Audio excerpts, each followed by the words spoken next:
Hey guys, Quagsire here. This is part 3 of What If Naruto Went Back in Time. In this part we will listen to part 5 since the video would be 4 hours long if I included chapter 6. If you would like to see any other fanfics or videos, recommend them in the comments and I will check it out. Anyways, I have taken enough of your time already, so I'm just gonna let you listen to the What If. Chapter 5, of Opinions and Games. By the time Haruki reached his apartment, he was tired, hungry, and beyond irritated. Really, did he have spent time with me tattooed on his forehead or something? Tossing his coat onto the couch, he made his way to the kitchen, grimacing as he remembered being accosted by 3 different people before finally reaching his flat. Earlier. How would you like to play a game of shogi with me?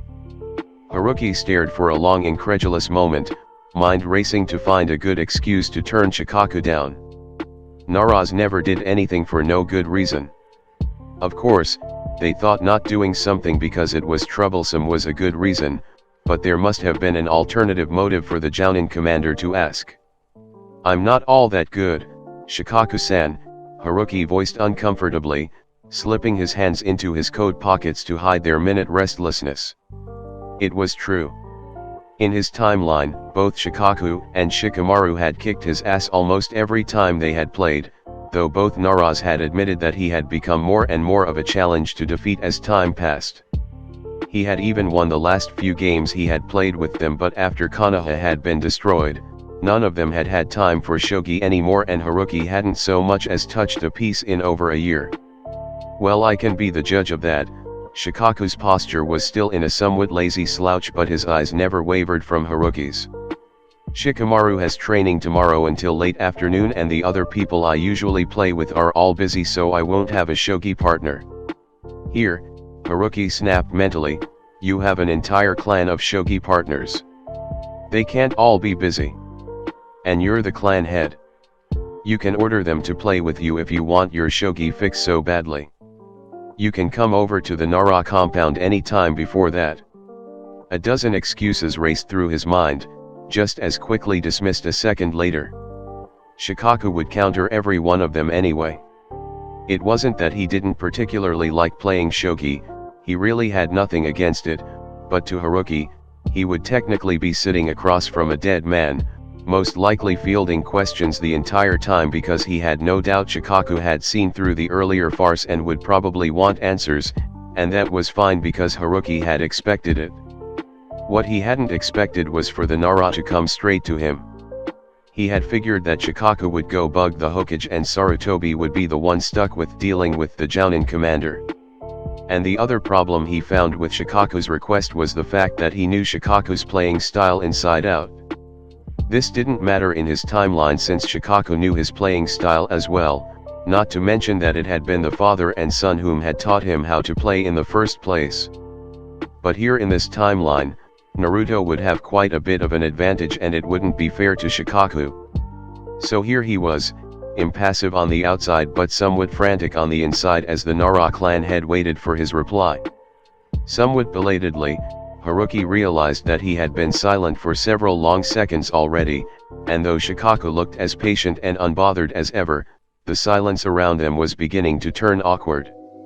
I am busy tomorrow, Shikaku-san, Haruki finally threw out, shoving down a flush of embarrassment when the Nara clan head raised a half-skeptical, half-amused eyebrow at him. Oh? The Jounin commander cocked his head, and the slightly mocking edge that his smile had taken on was definitely calling the redhead out on his bullshit. With what?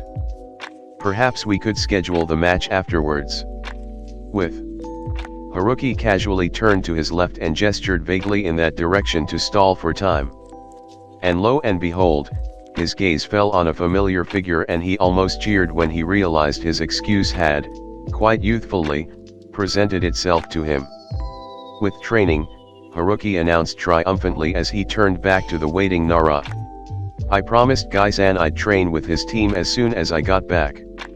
He turned away again, unconsciously forgetting his current Jounin status and reverting back to his cage voice, as Suzuki liked to call it, in his haste to bow out of this conversation with Shikaku as soon as possible.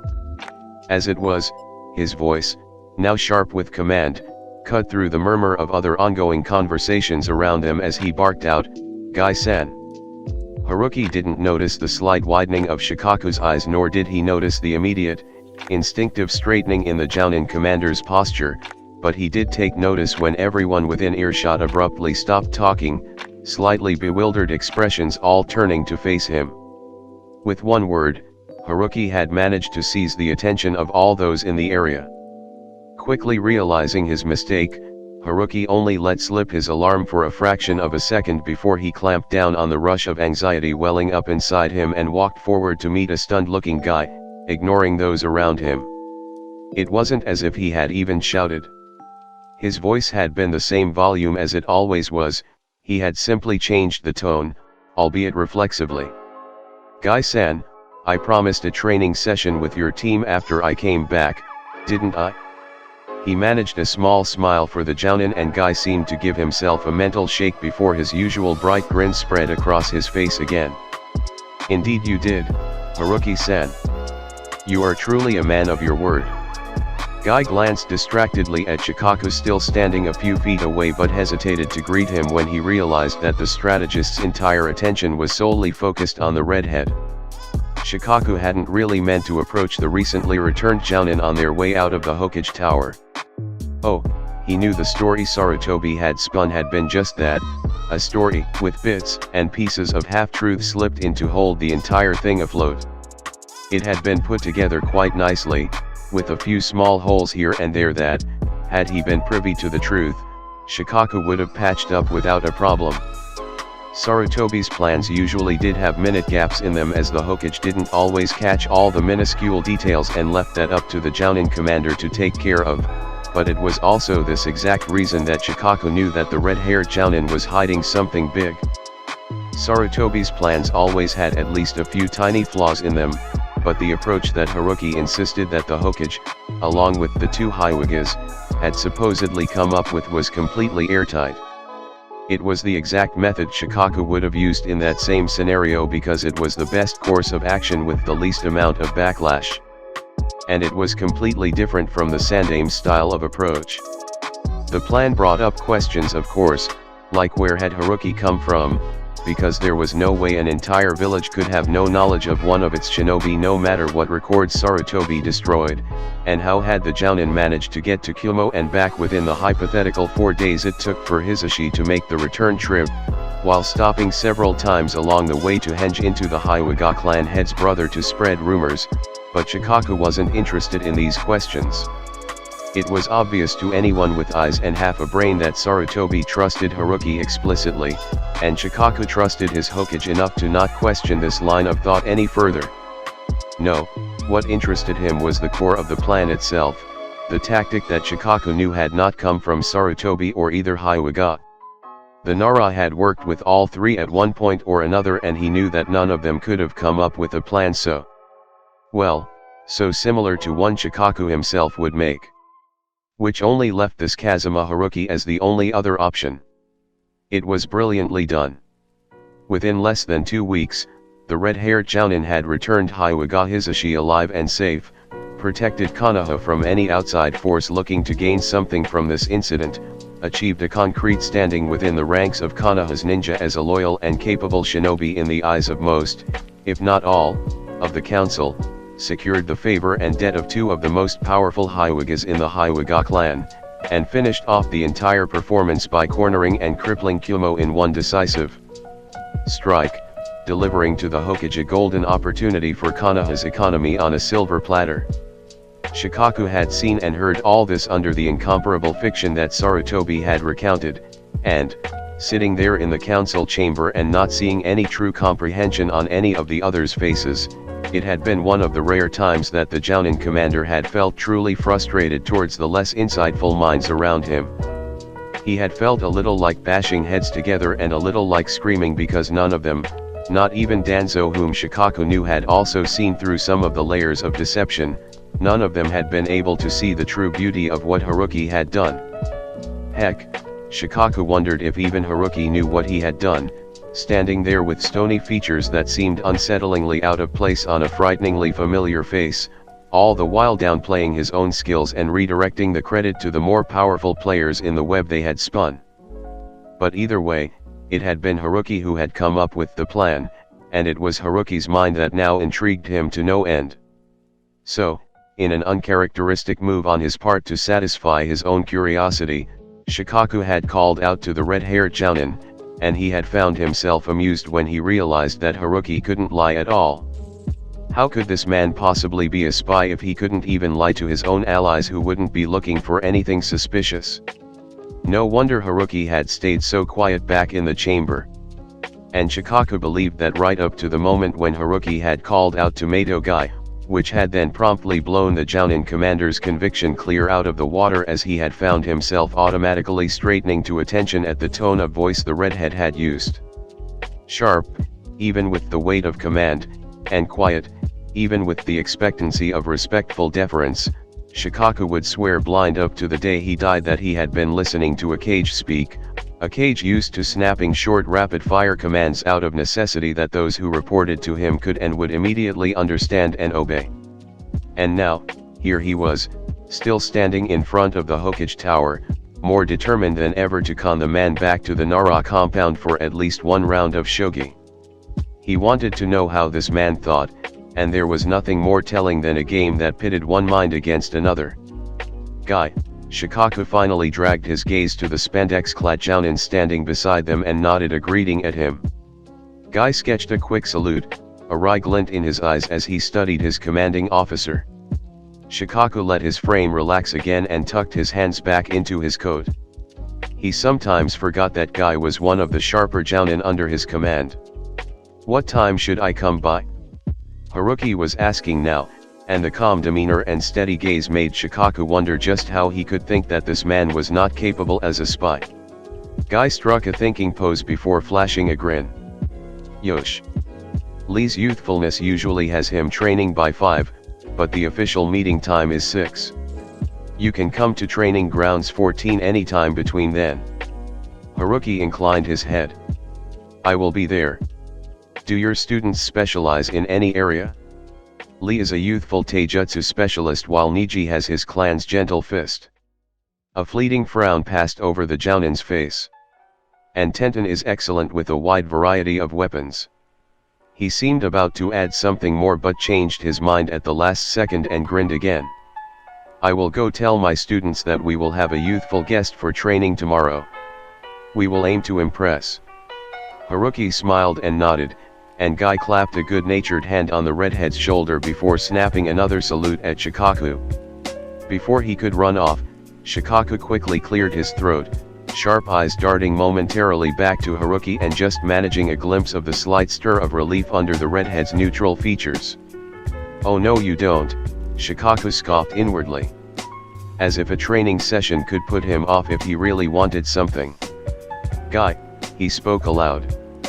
"Haruki-san is unsure whether or not he can make the shogi appointment with me tomorrow. Around what time would you be willing to let him go?" Guy looked surprised but smiled broadly, missing the dark look that Haruki tossed at both of them. Shikaku smirked inwardly. So there was a fire somewhere under that placid facade. "Do not worry, Haruki-san." Guy beamed.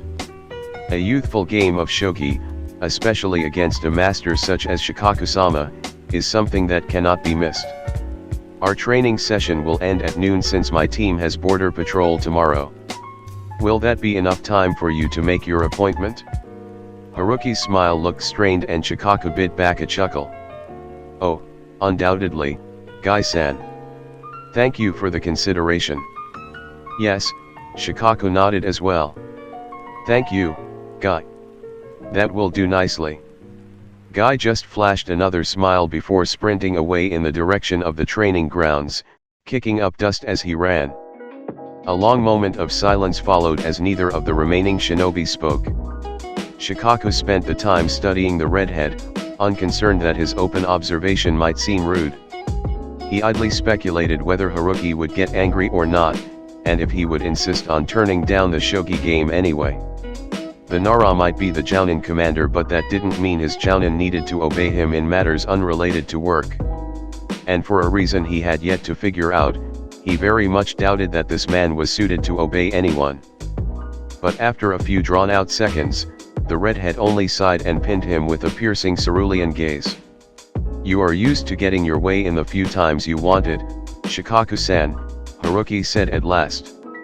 Shikaku blinked in surprise but relaxed with a lazy smirk playing on his lips a heartbeat later. "And you are much more straightforward when you lose that act you parade around in." Haruki shrugged. "I prefer being straightforward." Shikaku's gaze sharpened. "Then be straightforward." "I'm not calling you out for work-related issues, Haruki-san. It's just a shogi match between two colleagues. Work has nothing to do with this." Haruki studied him for a moment longer before his whole bearing seemed to change in front of Shikaku. He watched as the redhead relaxed somewhat in his presence and the walls that had been resurrected in his eyes fell away, revealing amusement and faint annoyance behind them. His mouth twisted up a little in a faint smile as one of the Jounin's hands reached up to brush back a few strands of crimson bangs. "All right then, Shikaku-san," Haruki dipped his head before stepping away, more as acknowledgement than anything else. "I will come by the Nara compound tomorrow at 1. Do try not to be too disappointed when you fail to find out what you want to know." And with only a passing wave goodbye, the redhead disappeared a moment later, shining away from the Hokage Tower and leaving a mildly shocked Shikaku behind. Shikaku stared after the Jounin before huffing a laugh, shaking his head as he turned towards his own home. He could honestly say that no ninja under his command had ever left his presence like that, without all the tedious bowing and saluting that his position called for. It was an interesting change, and he found himself mildly impatient for tomorrow to come. He always found out what he wanted to know in the end. It was just a matter of how long Haruki would manage to put him off. X. Running across the rooftops, Haruki grumbled wearily to himself. Now he was stuck with playing shogi with the Nara clan head, and he couldn't blatantly downplay his skill either. Shikaku would catch it immediately and call him out on it, and knowing his luck, Haruki would be stuck with another shogi appointment after that.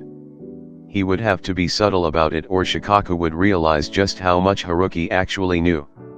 A moderately fast approaching chakra signal made him glance up and Kakashi appeared beside him a moment later, matching him step for step as the copy nin smiled a greeting at him. "Yo. Welcome home." Haruki almost tripped at those two words, catching himself at the last moment as his mind momentarily threw him back to the last time he had ever heard them, 2.5 years ago, and the final time he had ever stepped foot inside Konoha before the war had kept him on the battlefield. He hadn't returned to his village until Konoha had become the battlefield. He managed to smile and nod but said nothing else as he sped up a bit, not really wanting to talk. Kakashi seemed to understand and kept his next words short and simple, but very unwelcome to Haruki. "The team's coming over to your place for dinner at 7, okay? We'll knock on your door when we arrive." And without giving Haruki a chance to turn the invitation down, the copy nin pulled away, disappearing over the rooftops in a blur of silver. Haruki would have given chase and kicked the Jounin's ass 6 ways to Sunday if he wasn't sure that that would do nothing to get him out of this. So he clenched his jaw and put his frustration in his steps instead, being careful not to actually punch holes through the rooftops though. Present. Now here he was, stewing sulkily over a simple bowl of udon as he lounged on his sofa. What was wrong with the people of Konoha? Either they hated him and stayed as far away as possible unless they were trying to hurt him, or they couldn't seem to get enough of his company. Haruki heaved a sigh and swallowed down the rest of his food before placing it on the coffee table and stretching out on the sofa. While he did have large chakra reserves and his need for food and sleep had greatly diminished after spending so much time trying not to get killed on the battlefield, it didn't mean he didn't get tired. 4 days out and about on a diet of soldier pills wasn't healthy, but he'd done it before and for much longer periods of time. 4 days was nothing in comparison, but he wished he could have a night into himself right after completing the mission. It wasn't like Kakashi wouldn't understand that either. For someone who knew what it was like to come home from a mission and just get some rest, Haruki wondered what had happened in his absence for the copy nin to seek him out so soon after he had come back. Ah well. He would just have to wait until tonight to find out. For now, a nap wasn't sounding so bad and he would need the extra energy to deal with Team 7 later. X. A quiet knock on his door woke Haruki up and he jerked out of his half-doze to stare blearily at the kitchen clock just visible from his position. 6:30. Well, he had either slept through the entire night without knowing and Kakashi had come to wake him up, or the copy nin was shockingly early. Hauling himself off the couch, Haruki ran a hand through his hair and tried to look less tired than he felt before opening the door. Judging by the veiled concern that immediately sprang up in Kakashi's eye when the man caught sight of him, he had probably failed. In no mood for pleasantries, Haruki frowned at the other jounin, not quite ready to let the man in just yet. This had better be good. Hey, take. Naruto and Sasuke had a fight. Without a word, Haruki stepped back from the door to let the copy nin inside, closing and locking the door behind him before joining the jounin on the couch. Sighing, Haruki settled down against one arm of the couch and motioned for Kakashi to start talking. The copy nin absently fingered the orange book tucked in his jacket but didn't take it out. I took them to Naka River to practice walking on water, Kakashi finally started, an uncharacteristic agitation in the subtle way that his left fingers tapped out a random rhythm. Haruki would have thought nothing of it if he didn't know the copy nin so well. The boys finally finished with the tree climbing after the second day, so I started them on the next step. I still can't do that jutsu yet, Kakashi added with a disgruntled note to his voice. Anyway, they started out with the usual falling in and splashing around. Sakura's gotten pretty good and I started her on walking through the rougher parts of the river, but she was close enough to give them pointers too and they both gradually got better.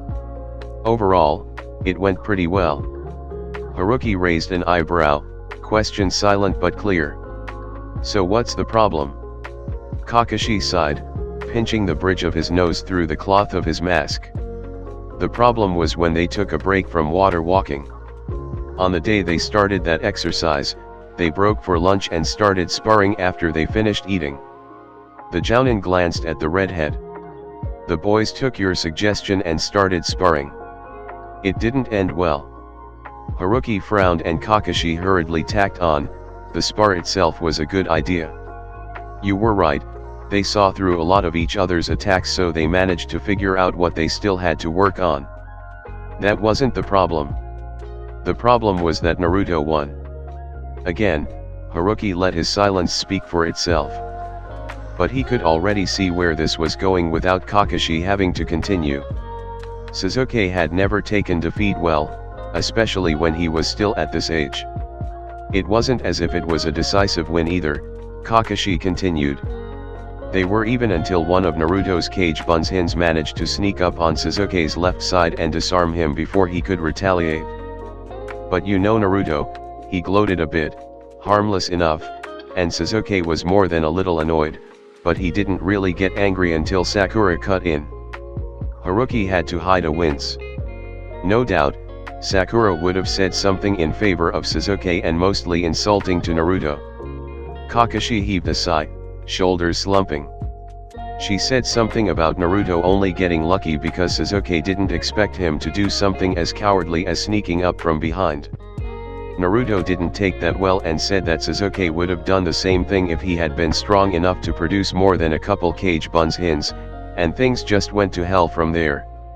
I don't even remember all the insults they shot at each other, something about Naruto being weaker than Sasuke, and Sasuke never being able to get strong enough if he couldn't even defend against a cage bunshin, and then parents were somehow thrown into the mix before I could shut them both up. Naruto's an orphan and Sasuke's clan's gone, so that didn't go over well and they were full out brawling before I could stop them. He ran a hand through his messy hair and shook his head. I managed to pull them apart and send them home after that, but the team dynamics are completely skewered. Naruto and Sasuke refuse to work with each other and they're both ignoring Sakura. The poor girl's already apologized multiple times to both of them, and I'm pretty sure she went home crying after yesterday's failed D rank, but... Haruki closed his eyes and tried to force back a building a headache. He should have known the camaraderie he had seen between Team 7 was too good to last. He opened his eyes again, shifting to cross his legs on the couch, and shot the Jounin an inquiring look. So what exactly do you want me to do about it? Kakashi rubbed the back of his head uncomfortably as he leaned back against the couch. I need help. I've tried talking to Sasuke, and I told him that he would get stronger and encouraged him to, but he just shuts out everything I say. Why? Why does he listen to you? Haruki stayed silent for a long contemplative moment, propping his head up in one hand as he used one knee as an elbow rest. He studied the copy nin for a while, watching him slowly stiffen uneasily under his blatant stare. You know what your problem is, Kakashi? Haruki finally asked when he felt that the Jounin had suffered enough. The Kakashi in his timeline had eventually realized his mistake, but not until it was too late and Sasuke was long gone from the village. Without waiting for a reply, Haruki continued, straightening up as he dropped his hand back onto his lap. You're too soft on Sasuke. The copy nin's visible eye widened fractionally and Haruki sighed and explained, why did you only talk to Sasuke? Naruto may have won and Sakura may have inadvertently started the fight, but it wasn't as if Sasuke hadn't done anything wrong either, and he knows that. And yet you're singling him out, and I know you're trying to make him feel better by telling him that he will get stronger, but he doesn't see it that way. Sasuke called Naruto weak as well, but you didn't tell Naruto that he would get stronger too, did you? By singling Sasuke out, to him, you're telling him that he is weak because you obviously think that he needs his hand held, unlike Naruto or even Sakura. But I don't think that. Kakashi was blinking, looking mildly stunned as one hand jerked in unconscious denial. Yes, you know that and I know that, Haruki pointed out calmly. But Sasuke doesn't. I told you, Kakashi, to pay them all equal attention. I didn't just mean for training. You have to be careful of the way you act around them as well. You're their sensei. They'll always be watching you. If you keep treating Sasuke differently, his eyes darkened with memory. Not only will you push Naruto and Sakura away, you'll lose Sasuke as well. What could be seen of Kakashi's face paled as he slumped back against the couch. He wants to become an Avenger, Kakashi revealed after a long moment of silence. There was a note of helplessness in his voice that startled Haruki. The Hokage, he assigned me Team 7 on purpose. He thinks I can help him for some reason. It isn't just because I can teach him how to use the Sharingan either.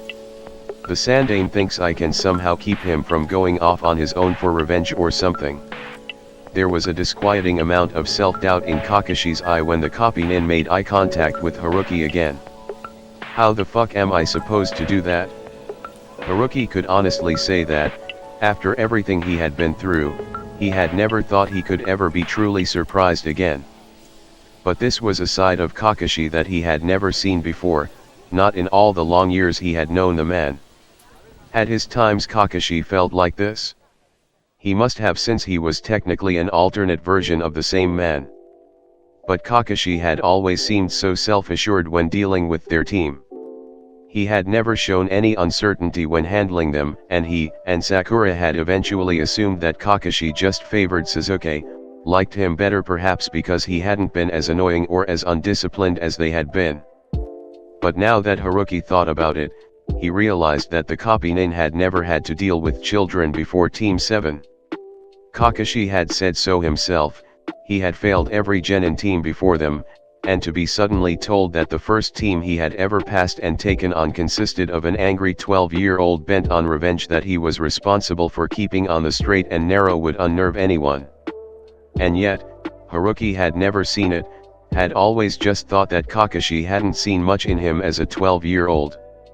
But what if the copy nin had only been trying, in the way he had thought was best, to keep the team together and prevent Sasuke from defecting? What if it hadn't been favoritism after all? Well, he had proof right in front of him. Kakashi looked as uncertain as one could possibly look under the circumstances. "I'm sorry," Haruki spoke up abruptly. Kakashi looked taken aback. "For what?" "For misunderstanding," Haruki voiced softly before giving himself a sharp mental rebuke. "Never mind. Well, if Sasuke wants to become an Avenger, then all we have to do is get it into his head that cutting ties with this village is the last thing that will help." Kakashi scratched his head, shifting with a nervous sort of energy. We? Haruki snorted, rising to his feet and grabbing the empty bowl still sitting on his coffee table before moving to his kitchen. "Well, I certainly hope it's we. You've already decided to turn my apartment into your base of operations." Kakashi followed him into the kitchen, having the decency to actually look sheepish as he leaned against the counter. "You're good with kids, and especially with them. Sasuke wouldn't want to go anywhere near Naruto's place right now, and it would be a cold day in hell when he invites us into the Uchiha compound. I don't want to scar Sakura's parents for life if the boys end up in another fist fight in Sakura's house, and my place." Kakashi shrugged, a slight smirk made its way onto his face behind his mask. "My precious books are there.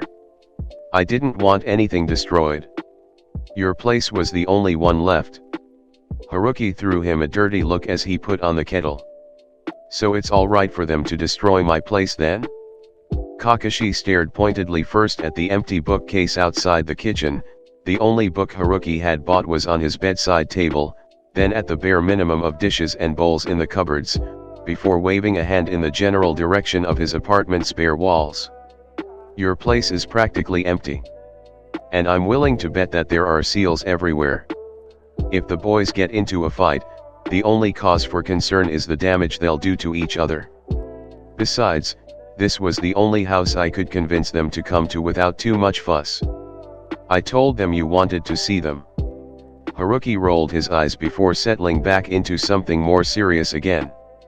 Kakashi still looked a little unsettled, and Haruki sighed before catching the Jounin's eye again. "You asked earlier why Sasuke listens to me," Haruki started softly, finding it rather sad when Kakashi seemed to hang on to his every word. How could this man be so afraid of letting his students down? Yet Haruki had never realized it. "He listens because I treat them all the same. He knows I'm fair and that I'm just as hard on him as I am on his teammates. He's seen that firsthand when I made sure to give them all an equal opportunity to train with me. I pointed out what he and Naruto could work on, and what areas they were good at. I made them figure out each other's strengths and weaknesses after I sparred with them to force them to acknowledge each other as equals, not just a prodigy and a dead last. And I made sure Sakura got the attention she needed when it was obvious she was much better than either of the boys at chakra control. No singling them out. Pay them all equal attention and push all of them to be the best they can be in their own way." As Haruki finished, the silence that descended on them was only broken by the quiet ticking of the kitchen clock. The redhead couldn't quite decide what Kakashi was feeling at the moment, since the Jounin had his best poker face on as they stared at each other.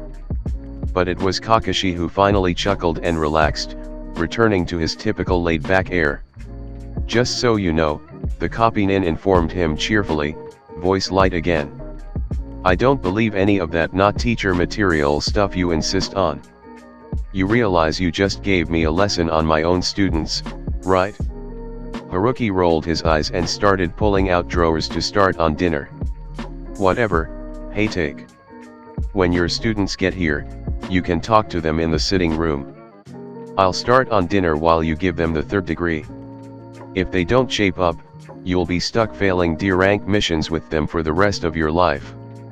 Kakashi offered him a lazy salute and sauntered out of the kitchen to make himself comfortable on Haruki's couch again. The redhead smiled a little when he saw that the languid confidence had returned to the copynin's slouch, and silently activated the privacy seals around the sitting room when a knock came at the door. This was no longer his Team 7 anymore, and it was up to them now to pull themselves together. Haruki could give a nudge now and then to move them along, but he wouldn't be here forever, and Team 7 would have to stand on their own someday. X. X. When Haruki finished making dinner, miso soup, rice, tomatoes, tempura, deep-fried tofu, and a side dish of dumplings, one favorite of each of the members of Team 7, he made his way to the sitting room, deactivating the privacy seals when he found them sitting around his coffee table and chatting companionably. Or at least Naruto was talking while Kakashi and Sakura contributed occasionally as Sasuke listened on, but any rift between them seemed to have disappeared. Naruto and Sasuke were sitting beside each other on his couch, faint bruises marring a cheek and an eye but fine overall, while Sakura had taken the armchair by the window, now bright green eyes slightly red but still smiling at something Naruto was saying, and Kakashi had settled on the floor, leaning against the wall opposite the couch. He was much more relaxed, Haruki noted, and there was a certain pride in his visible eye as the copy nin surveyed his students, not all of it for them either. Haruki looked too, at the contented faces of his old team members and at his own younger counterpart, for once comfortable in his own skin in the knowledge that the company he was keeping welcomed him, and he couldn't quite help the jealous resentment and overwhelming loss that welled up in his chest and clogged his throat for a moment. It isn't fair, a part of his mind whispered. This is the team I want. It isn't fair that they get it and I never did because my team never had help. We were left on our own and tore ourselves to pieces trying to stay together. It isn't fair. Haruki? Kakashi's voice snapped Haruki out of his thoughts and the redhead was immediately ashamed of himself. This was his job, his duty to make a better future for everyone in this timeline. He had no place actually trying to fit in. There was no point anyway, he would disappear once his time was up. Kakashi had noticed the moment Haruki had pulled down the privacy seals of course, and had seen him approach. He had assumed that the redhead would join them or at least call them for dinner, but the other jounin had stopped just outside his students' line of sight, hovering in the doorway and half hidden in the shadows to watch them. Out of the corner of his eye, Kakashi had observed the flash of jealousy and that crushing depression that sometimes surfaced on the redhead's face when he thought no one was looking. And it was his team that had caused it, of that there was no doubt as the copy nin watched the man stare at them with a painful sort of longing twisting his mouth down. So he had quickly called out, intent for the jounin to join them. Haruki had been a big help in pulling his drifting team back together and Kakashi's task of keeping Sasuke from going off the deep end didn't seem too out of reach anymore. What he hadn't intended to do was draw out the immediate shame that followed his greeting, shoved away under neutral features again before his students had even turned his way.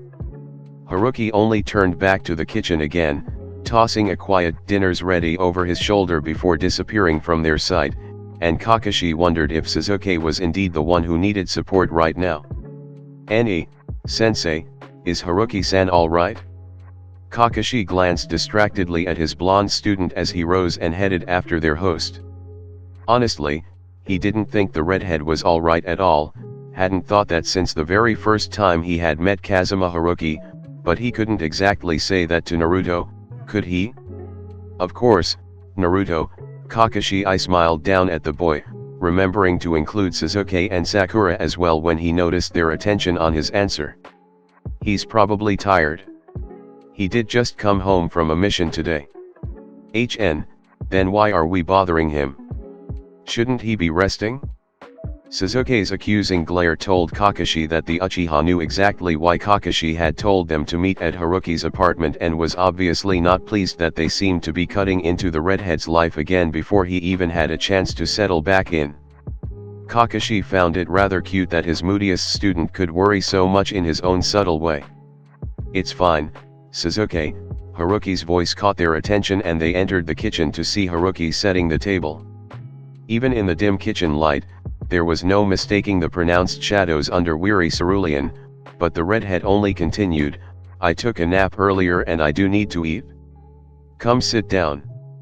Sasuke only shot another glare in his sensei's direction, who at least had the decency to look a little guilty, before moving forward and reaching out a hand for the dishes that the jounin was juggling. "I can set the table, Haruki-san. You've already made us dinner." He found himself under Haruki's appraising stare and forced himself to look back steadily. There was something about the older man's stare that made Sasuke, not uncomfortable, but maybe a little anxious, whenever that sharp scrutiny was turned on him. It never made him feel inferior or as if he had to prove something to the Jounin like he had felt when the teachers back at the academy had always expected him to be the best, but Sasuke found himself wanting to do better because the only expectation he ever found in Haruki's eyes was for him to give his best, nothing more, nothing less. He sometimes thought it might be easier to look away when that blue gaze pierced him, but somehow, he knew instinctively that that would disappoint Haruki more than anything else. So long as you can meet my eyes without fear or shame, the gaze always seemed to say.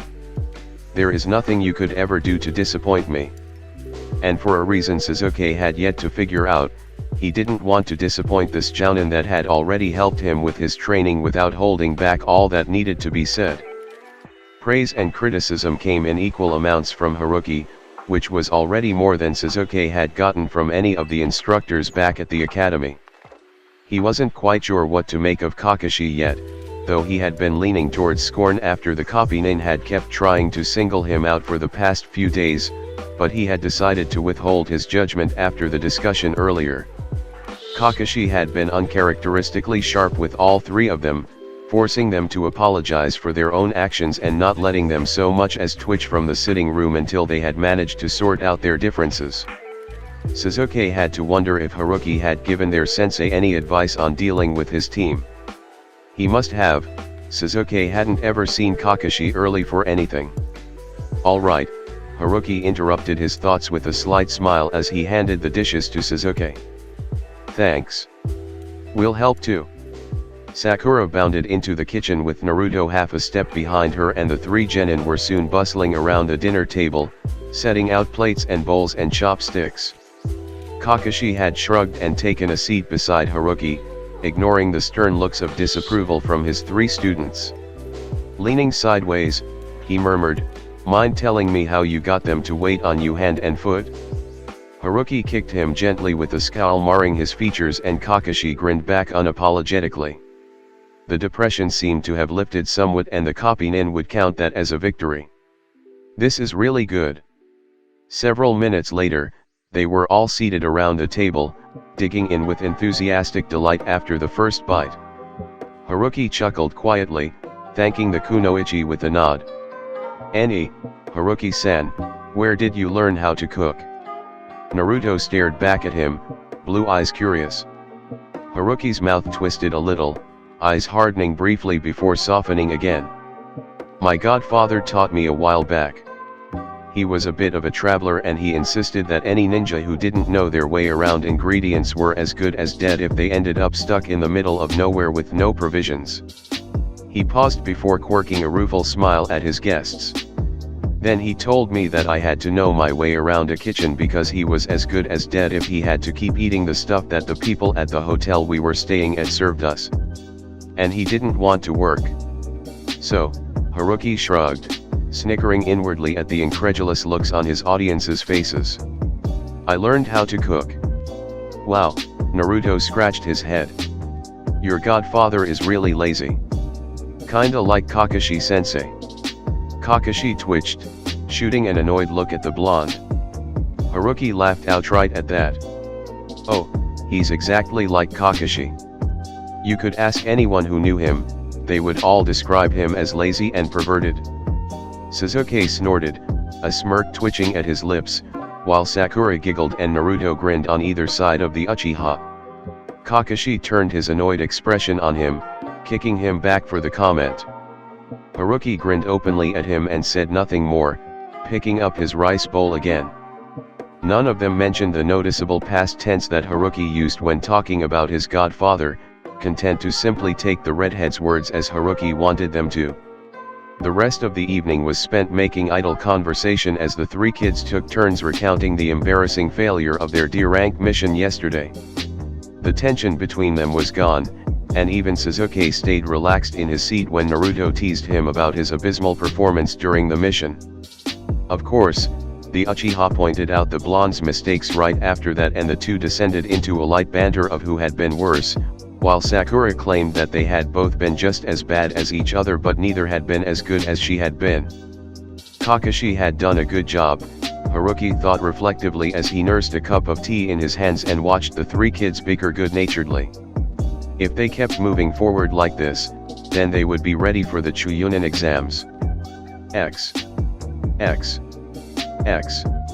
At the same time in the Hyuga compound, Niji was pacing his room, having been stuck between shock, anger, disbelief, happiness, and downright fear all day. When he had heard the first whisper that his father was alive, Niji had refused to believe it and had tracked down the Hyuga who had spoken of this and promptly sent him to the hospital. Strangely enough, he hadn't even been reprimanded. But the entire compound had soon started talking about his father, as if the man would come strolling back into their home any moment, so Niji, seething, had stalked back to his room and shut himself inside, ignoring the muffled voices outside. It hadn't been until a timid knock had sounded at his door that he had stirred from his meditation. He had said nothing, waiting for his cousin to get discouraged and leave. But the girl hadn't retreated, calling out in her usual stutter that his father was waiting for him in the meeting room. Enraged, Niji had all but ripped the door aside, startling Hinata enough that she stumbled back and fell, recoiling away from his anger. He had opened his mouth to shout at the girl, but a stern, painfully familiar voice stopped him before a single syllable could slip out of his mouth. Shaking, he had turned stiffly to the right, only to see two copies of his uncle. No, not a copy because his father looked different from his uncle, even if they were twins, standing at the end of the hall. The one on the right had approached him, footsteps steady even as the man's Byakuyan eyes had shown a sense of wonder as they looked back at Niji, only the slightest undercurrent of hesitation swimming under the warmth of that gaze. Niji had unfrozen only enough to take an unsteady step back before tripping over thin air, falling to the ground with a thump and just catching himself with his elbows. He had remained still, a flush of embarrassment rising in his cheeks because this uncharacteristic clumsiness was not what he wanted his father, because this was his father. Damn it, he had known that the moment he had sensed the foreign but familiar chakra signal enter Konoha and seen his uncle rush out of the compound, to see after 9 years apart. But Hisashi had just quickened his steps, dropping carelessly to his knees in front of Niji, and Niji remembered the biggest reason he had for loving his father. Hisashi, unlike his twin and most of the other adult Hyugas in the clan, never allowed etiquette or reputation to stop him from showing affection to his son, and extending a tentative hand to help Niji sit up. Niji had stared at the hand without comprehension for a long moment, absently wondering if he had finally snapped and gone insane and this was all just a figment of his imagination. But if this was his imagination, then there was no way he would have embarrassed himself like this, which logically meant that this had to be real. So he had reached out slowly, his own hand hovering uncertainly over his father's as his gaze flickered up to meet Hisashi's gaze. For a moment, Niji had felt a brief flash of irrational fear at the thought that maybe this man would disappear again if he touched him and had made to retreat, but his father hadn't allowed it and had been quick to wrap a strong hand around his own, squeezing tightly for a fraction of a second before hauling him forward in one decisive pull and sending Niji tumbling forward. The moment Niji had collided against his father's chest, Hisashi's other arm had snaked around his back and Niji had found himself crushed against his father's body in a desperate hug that spoke of apologies and relief and love, and Niji hadn't even realized he had been crying until he had finally pulled back and found his father crying too. Minutes after that, Niji had been more than reluctant to let his father out of his sight, but Hisashi had assured him that he simply had to report to the Hokage and the council and that he would be back in a few hours, and then they would sit up all night catching up if Niji wanted to. Niji hadn't even remembered to feel embarrassed when he had immediately nodded in agreement. Now here he was, pacing the length of his bedroom while reciting ninjutsu theory, mentally going through all the different katas of the gentle fist, and ignoring the fact that he was keeping his Byakugan deactivated because he didn't think his heart could take it if he knew his father was coming. What if his father didn't like him? The last time Hisashi had seen Niji had been when he was a 4-year-old boy. What if his father was disappointed in the way he had grown up? If his father was disappointed in him, Niji would never forgive himself for the rest of his life. He didn't think he could stand. His head jerked up and he froze in the middle of his room when muffled footsteps approached his room, growing louder as each second passed. Niji swallowed convulsively and dimly knew he should probably sit down or straighten to attention and not remain standing like a fool and gaping like a fish in the middle of his bedroom. But before he could make up his mind, a quiet knock sounded at his door, echoing like a gong in his head as the telltale voice of his father called out, "Niji? May I come in?" It took Niji 3 tries before he managed to pull himself together and get his voice working. "Why, yes. Please come in." He almost slapped himself when his words came out stiff and impassive as he had trained himself to speak. Kami-sama, his father was going to think Niji didn't want him here. The door slid open smoothly and Hisashi stepped inside, gaze instantly finding his son. He couldn't quite hide a frown as he watched him stand at attention, hands clasped behind his back and his face utterly blank. The Niji he remembered had been much more open. Granted, he had been a child, but surely Niji couldn't have changed so drastically. Hayashi was in for one hell of a reprimand when he got some free time. With an inward sigh, he closed the door behind him and stepped further into the room, scanning the bedroom discreetly. There were no toys, no pictures, not even one of his genin team that Hisashi had heard about when Hayashi had informed him of his son's rank on their way back to the compound. The room didn't seem to have much life in it and was as bland as one of the elders' rooms. He would have to work on that. He knew that the fire his son had always possessed was still in there somewhere. For now, Hisashi offered a small smile and glanced questioningly at the wooden seat tucked into Niji's desk. His son stiffened and Hisashi caught the faint flush that briefly stained his cheeks before the boy quickly moved to his desk and pulled out the chair, offering him the seat. After a moment of hesitation, Niji took a seat across from him, perching awkwardly at the end of his bed. "Now then," Hisashi began, choosing his words carefully. There was one thing he wanted to say before they got into anything else. "First of all, I would like to apologize for leaving you alone all those years ago. It must have been difficult to grow up without a father, and I am truly sorry for putting you through that." Niji had sprung to his feet by the end of his apology and the boy was already shaking his head. "No," he denied. "It was not your fault. Hayashi-sama ordered it. Hisashi quickly held up a hand to quiet his son and, after a moment's contemplation, rose to his feet and shuffled Niji over before sitting down on the bed and pulling the boy down beside him. He could feel his son's tense frame and felt a stir of anger that Hayashi would let Niji become so unused to affection. But again, that was a matter for another time. For now, Hisashi contented himself with holding the boy's hand in his own. "Niji," Hisashi began again. "How much did your uncle tell you about what happened 9 years ago?"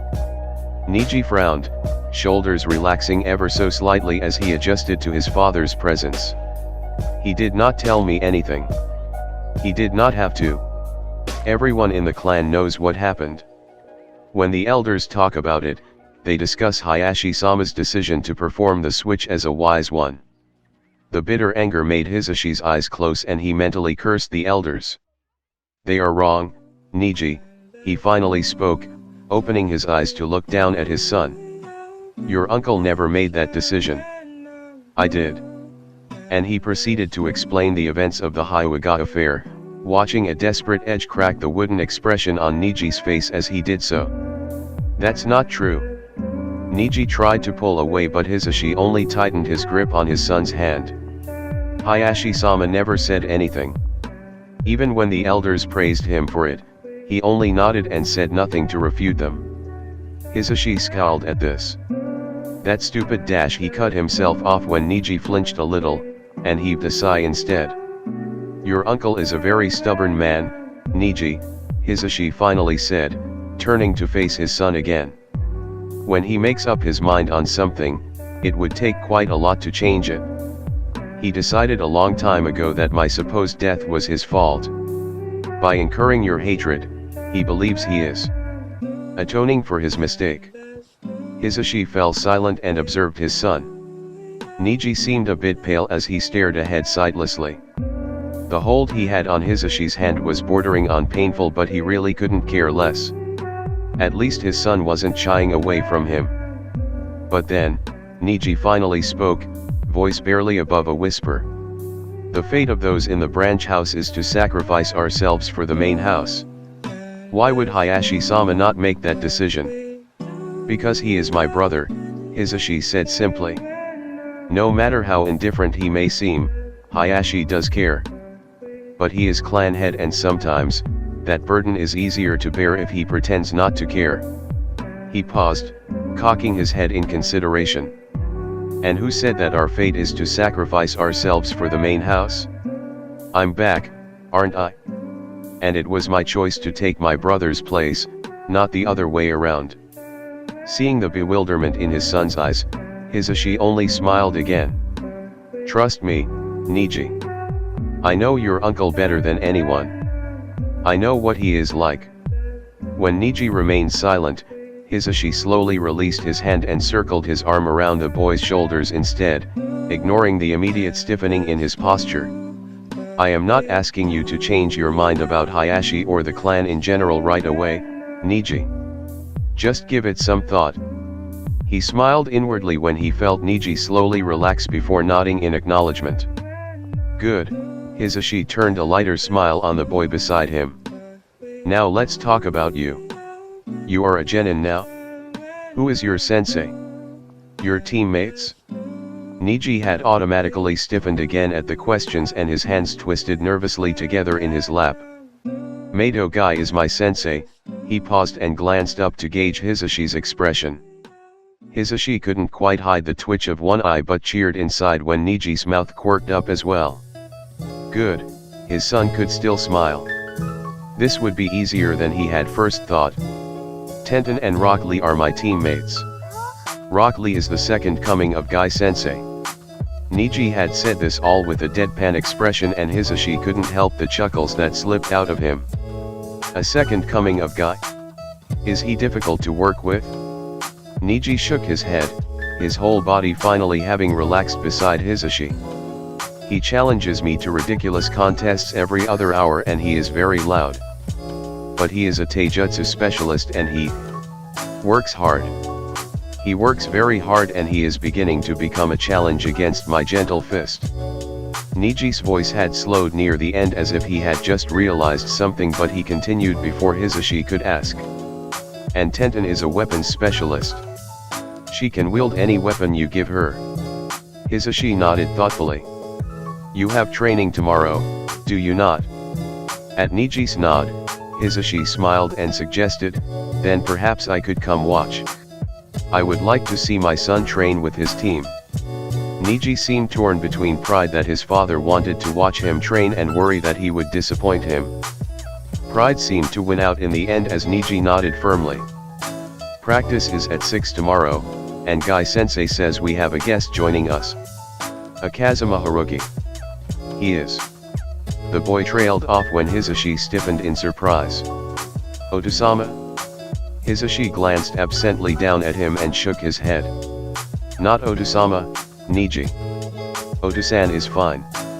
That is what you have always called me. Niji seemed to hesitate before dipping his head in acquiescence and prompting, is something wrong, Oto-san? Hisashi hesitated for a moment before shaking his head. If you are training with Haruki-san tomorrow, Niji, pay attention to what he has to say and show you. He is an intelligent man and you could learn a lot from him. Niji blinked up at him. You know him? Hisashi inclined his head. I have met him. He is a good man. He glanced sidelong at his son but said nothing more.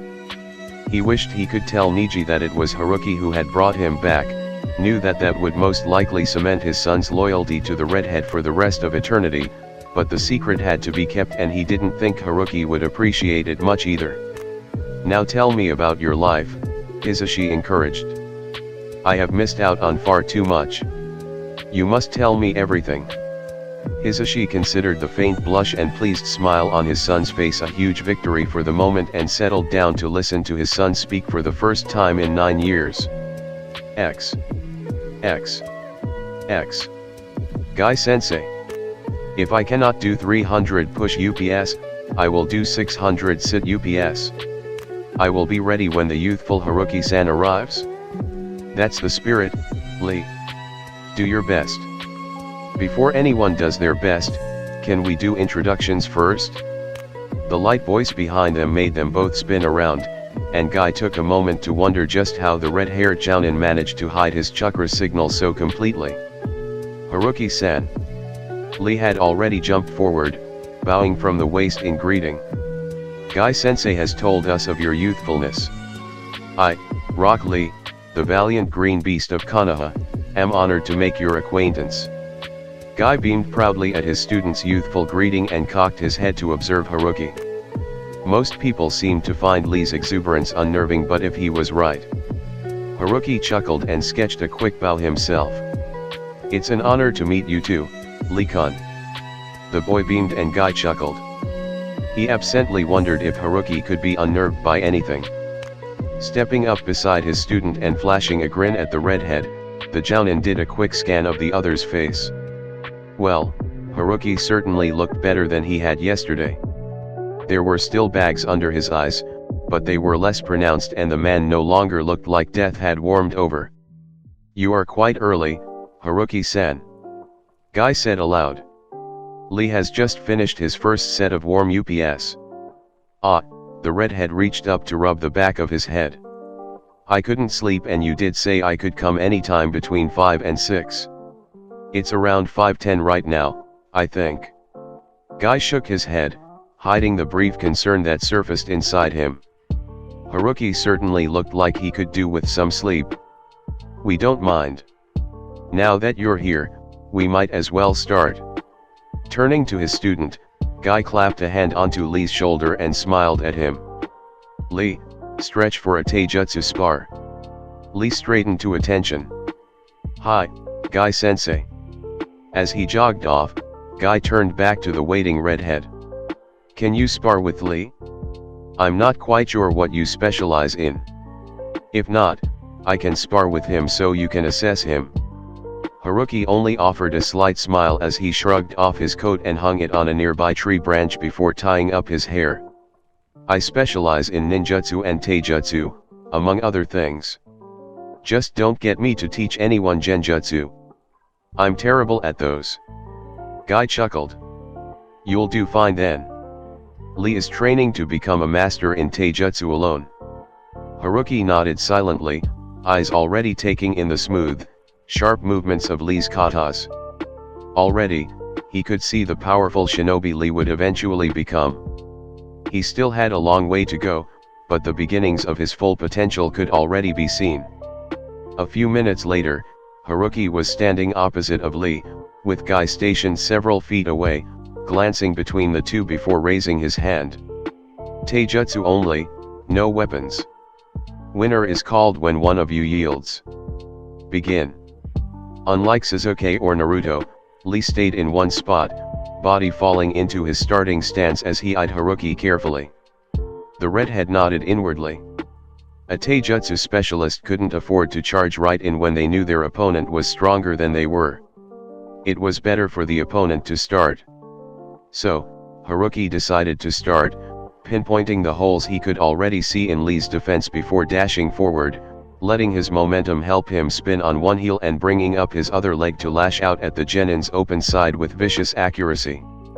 Haruki had only dropped his speed enough to allow Lee to defend against him only when the boy was fully concentrating. Lee did not disappoint, his right arm dropping to block his leg and, instead of digging his heels in to hold his position against Haruki's obviously stronger kick, let the blow propel him away from Haruki's striking distance. The redhead allowed a satisfied smile flicker briefly across his face before following Lee, readying his next strikes as the boy stood his ground against him. Several feet away, Guy observed the blows being traded with great satisfaction and no little consternation. Lee was holding up well against Haruki, who had already gauged the boy's level and adjusted his own skill accordingly. But it was Haruki's style that troubled him. He wasn't both Lee and Niji sensei for nothing, he could see their two styles mixed into the redhead's taijutsu. The gentle fist style could be explained away as Haruki having a friend in the Hyuga clan, but Lee's style was completely his, and some of the moves the redhead was pulling off, though watered down and probably unseen by those who didn't know what they were looking for, were moves that he hadn't even taught Lee yet. Who was this man? I thought we might find something interesting if we arrived early. Guy blinked and glanced behind him.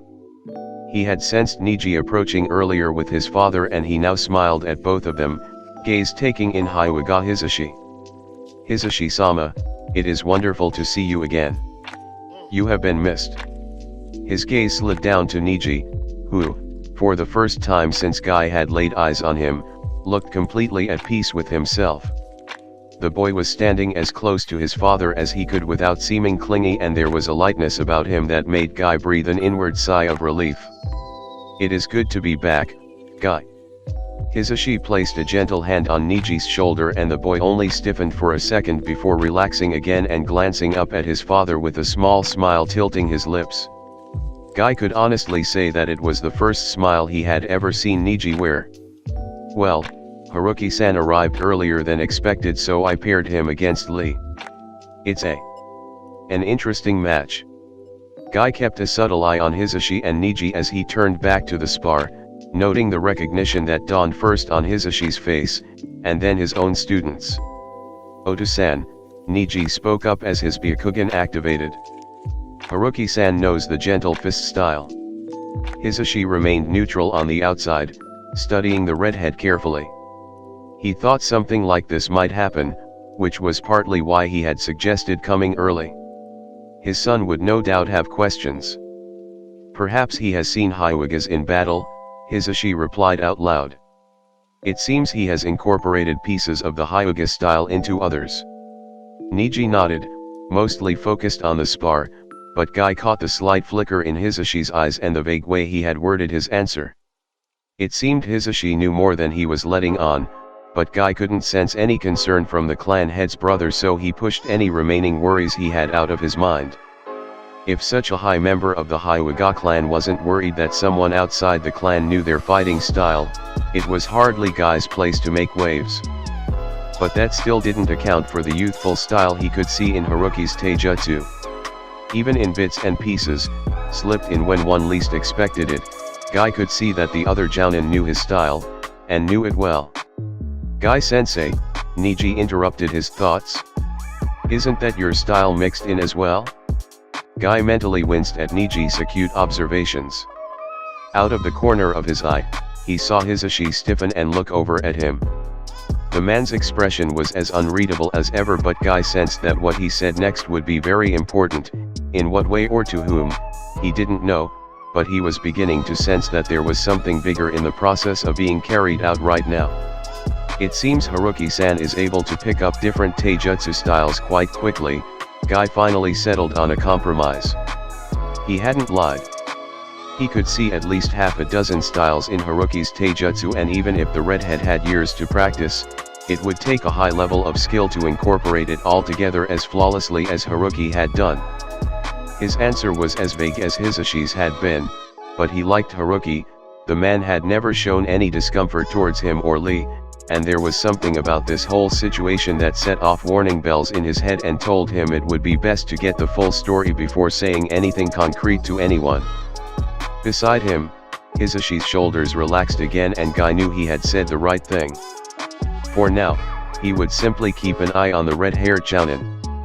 It didn't hurt that he was a great sparring partner as well. Haruki was pushing Lee to his very limits. In the training grounds, Lee was astonished at the speed at which Haruki was delivering his strikes. Guy-sensei was still the epitome of cool, but Haruki, here he had to completely stop thinking as he dodged and defended against a sudden flurry of punches and kicks, as if the redhead knew he wasn't completely concentrating, was somehow testing every single aspect of his training, forcing him to block properly and strike at just the right places, or his attacks would be met with an iron wall of defense instead of just a simple block.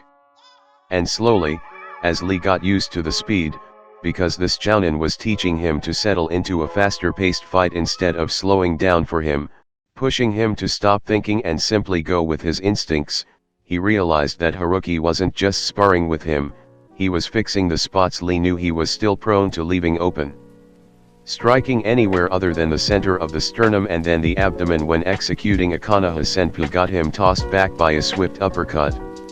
And the simple rear spinning low kick when he tried the Konoha Reppu only got himself knocked off balance by the redhead if his leg was so much as an inch off from the best position.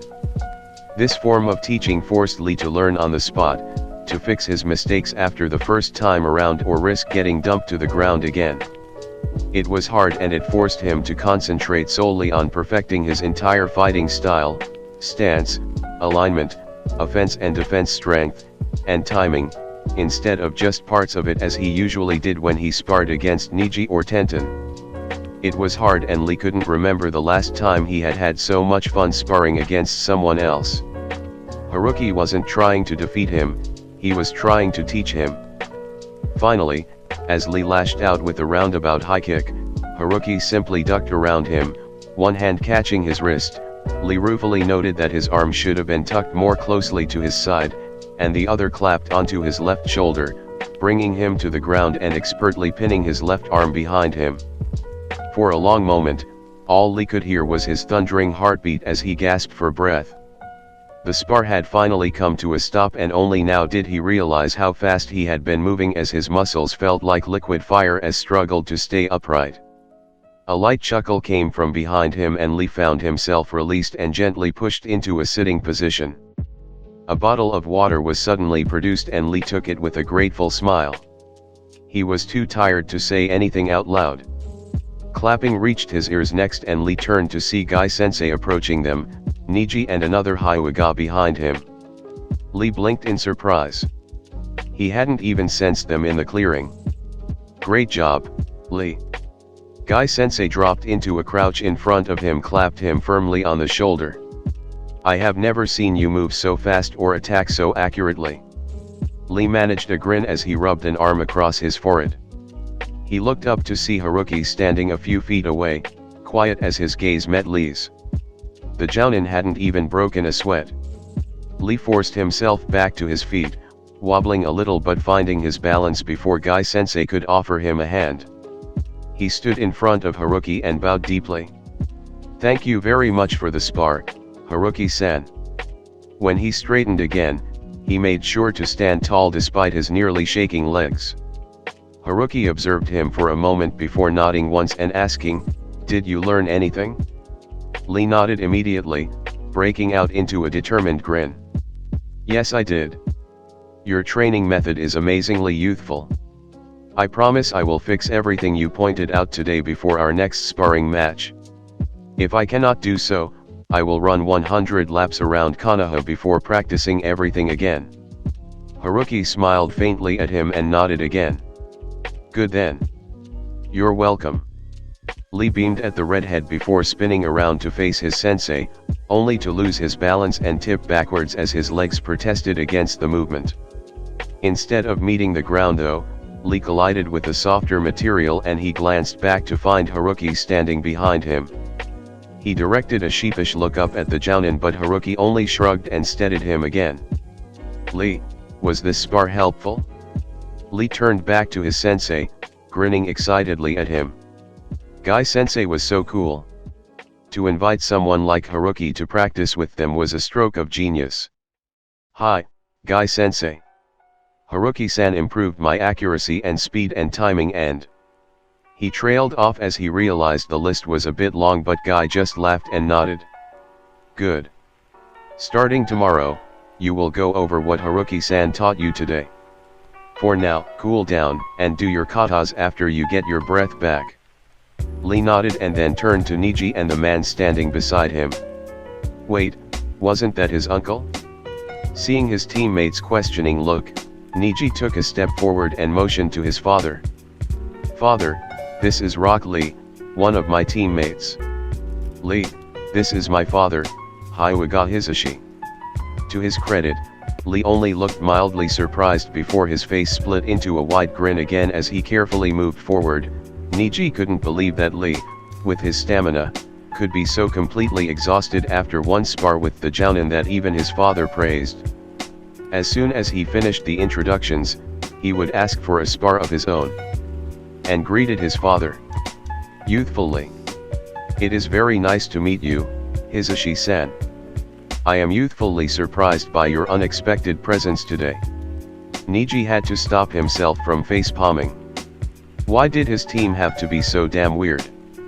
Luckily, his father didn't seem too perturbed and only inclined his head in greeting. "It is nice to meet you too, Lee-kun." With the introductions over for now, all attention now turned back to Haruki, who had been standing off to the side, patiently silent as he observed their interactions. Hisashi hadn't missed the way that the Jounin had seemed unable to tear his eyes away from his son, regret and sorrow mingling in darkened cerulean. If he had had any doubts about Haruki's origins before, they were all gone now. It seemed that his son and Uzumaki Naruto had been good friends in the redhead's timeline. He didn't want to know how his son had died to put that expression on Haruki's face though. "Good morning, Haruki-san," Hisashi greeted instead, and watched as the redhead stirred, his usual impassivity surfacing again as Haruki looked at him. "Good morning, Hisashi-san. This is your son then?" Hisashi had to hide a wince when the redhead tried to smile at Niji, but the action came out pained and even his son looked startled. "Yes, this is Niji." "Niji, I believe you have training now." Niji nodded briskly and stepped forward in the redhead's direction. He wasn't quite sure what to make of the odd expression Haruki had when the man looked at him, but bowed respectfully anyway. "Good morning, Haruki-san. I would like to ask for a spar as well. Your match with Lee was very interesting." Haruki nodded once. "Warm up first. We can spar afterwards." Niji nodded and quickly moved away to begin his katas. If his spar would be anything like the one Lee had been put through, he would need to be in his best condition. As Niji started his warm-up, Hisashi remained beside Haruki as Guy and Lee drifted further away to discuss his training. Glancing sidelong at the redhead, Hisashi couldn't help asking, voice low so as not to attract the others' attention, "You were good friends?" Haruki flinched minutely, hands tucked in his flak jacket as he stared ahead, avoiding Hisashi's gaze. "The best of friends," he finally revealed, just as softly. "We knew each other since we were both genin. When the war started, we were assigned to the same Umbu team." Hisashi was captivated. Unlike last time, Haruki was actually revealing specific parts of his past. And though the Niji Haruki was talking about belonged to a different timeline, Hisashi still felt a glow of pride that his son would one day become Umbu. "I was promoted after a while. Now that Haruki had started, it didn't seem like he could stop until he finished. Umbu captain. I picked Niji as my second on my squad. When I became general, I made Niji captain of his own squad and my second in command of the Umbu troops." He was silent for another long moment, and Hisashi waited patiently for the redhead to finish. "And when I became Hokage, Niji became one of my Umbu generals." Umbu general. Hisashi watched his son go through a kata, smooth and well practiced. He had no doubt that Niji could become great, but it was a pleasure all the same to hear what his son had become in another time. "One of your generals?" Hisashi continued lightly. He wasn't surprised that Haruki really was a Kage. He talked to Sarutobi as an equal, after all. But a Kage usually only assigned more than one general when there were too many men to lead. Haruki shrugged. "A few of the other countries had fallen and requested to join us. We needed all the help we could get. So I assigned 2 people as my generals." Hisashi frowned. The other countries had fallen? If that was what would eventually happen, no wonder Haruki had traveled back in time. He didn't ask anything more though. The redhead seemed to have used up his sharing quota for the day and was already moving towards his son as Niji finished his last kata. Again, Guy started the spar and, like Lee, Niji held back and waited for Haruki to make the first move. Haruki closed his eyes briefly, firmly reminding himself that this was not his times. Niji, not as strong, not as knowledgeable of his movements, not him. And then he opened his eyes, and attacked. He knew the Hyuga style's strengths and weaknesses, knew them like he knew the back of his hand, having sparred with Niji even more than he had with Suzuki. So the standard gentle fist style, the one Niji had used before he had modified and improved it, was slow and predictable to Haruki, so much that he could predict each attack several seconds before Niji even started executing it. Haruki sighed inwardly as he easily fended off the blows. This wouldn't work. It was obvious that Niji was already quite good at the style and he had the skill to move on. He also knew that Niji had already learned, if not mastered, some of his clan's secret techniques, and Haruki wouldn't force Niji to show them here. But perhaps, Haruki could get the boy started on his future style. Jumping back, he raised a hand to pause the spar, and Niji pulled up, a slight frown on his face. Niji-kun, I think you can see that I know how to counter the gentle fist style quite well already. Haruki paused and Niji nodded stiffly, obviously not knowing what to do about it. If you wish, I could teach you a more advanced style. The silence that descended on the training grounds was loud and tense as Niji looked stunned at Haruki's offer. He seemed to waver and then turned to look at his father. Haruki tilted his head as well, gauging Hisashi's reaction. The man was frowning, not with disapproval but concern. Are you quite certain, Haruki-san? Hisashi called out after a moment. Haruki heard the unspoken question, can you afford to show your hand here? Haruki glanced at Guy and Lee. Neither said anything, observing silently at their exchange. But Haruki knew them. They understood that training secrets were not to be given out unless permitted to. They would not say anything about this to anyone. Hisashi already knew the truth, so. I am sure, Haruki replied as he turned back to Niji. Niji-kun, what I want to teach you is not a completely new style. More like your gentle fist style with more layers added to it. He paused, watching the genin. I would appreciate it though if you kept quiet about where you learned this. Niji stayed silent, weighing his options. To learn something new on top of his gentle fist would be very beneficial, and he was interested to see what someone who wasn't a Hyuga could teach him on said style. If the price was simply to keep his silence if questioned on this new style's origins, so be it. I would like to learn, Haruki-san, Niji straightened from his stance. And I will not say anything to anyone else about this. Haruki nodded, satisfied. This style would help, especially in the Chuyunin exams when Orochimaru attacked. Any extra strength Haruki could give them would keep them alive that much longer. Alright then, start in your usual stance. Haruki watched the genin settle into the stance, recalling the lessons his times Niji had given him.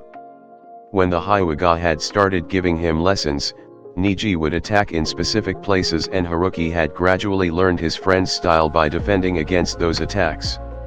He had complained once that he had only been defending, and had asked Niji how he could learn a fighting style when he wasn't even fighting. Niji had laughed at him and invited him to attack in return, using the gentle fist style as a basis. Naruto had been astonished when his body had immediately followed the movements Niji had been drilling into him for weeks. Yes, he had been defending, but the way his muscles had moved when he had defended had automatically given him a powerful offense, hidden behind an iron wall of defense. So, defend yourself only while I attack, Haruki ordered, and then shot forward, pinpointing all the tenketsu points Niji had aimed at when the Hyuga had taught him. And so it went for the next half hour, with Haruki attacking in swift, precise movements, and Niji defending accordingly. On the sidelines, Hisashi hadn't been able to stop himself from activating his Byakugan and following the movements, his own arms twitching to learn as well. Though Niji was only defending, he could see a new style coming together. Where Niji was blocking with an open here and a forearm there, Hisashi could see the potential this defense could become when Niji reverted it into an offensive style. Hisashi's muscles hadn't weakened too much due to the life suspension seal, but he still needed to start training again. When Niji managed to pick up enough of this style to start practicing the offensive part on his own, he would ask his son to teach him as well. Or maybe he could just corner Haruki when the redhead had some free time and ask for training too. That could work. But what amazed him the most was the thought of where Haruki had learned this fighting style. He had obviously been taught by a Hyuga, which meant that someone had had to develop it in the first place. Haruki had seemed to imply that Niji was one of the few Hyugas he had associated with. Did that mean that his own son would eventually develop this style? And if he had, did that mean that Niji would be able to create something even more powerful if Haruki was teaching him this style now? Barely able to think, Niji was defending for all he was worth. Haruki's attacks were different, tugging Niji's arms and legs to positions that were similar to his usual fighting style but not exactly the same either. It was strange and he couldn't quite see how this would build up to better taijutsu. But he had caught a glimpse of his father's face when he had been forced to twist away from a sharp jab and follow through with a diagonal block of an open fist heading towards his side. His father had looked openly interested, Byakugan activated and never wavering from the battle. Hisashi must have picked up on something Niji had yet to see, enough so that it had drawn his complete attention. Either way, Niji was at least building up a very powerful defense. What's going on? Guy glanced back and offered a distracted grin to his final student jogging up to them. Tenten, Haruki-san came a bit early and we decided to start sparring. Start stretching while you watch. You're up next. Tenten was a little on the bewildered side at her sensei's abruptness but understood when she caught sight of the ongoing spar. Falling into her katas, she almost gaped at how fast the red-haired Jounin had pushed Niji into moving. And was her teammate defending on purpose? There was a few times where he could have attacked, although Tenten had to admit that Haruki was leaving very little opportunities. 10 minutes later and the spar was over, Niji panting for breath as he leaned his weight on his knees. Haruki simply reached into his jacket and withdrew a scroll, unsealing a bottle of water for the Hyuga as well.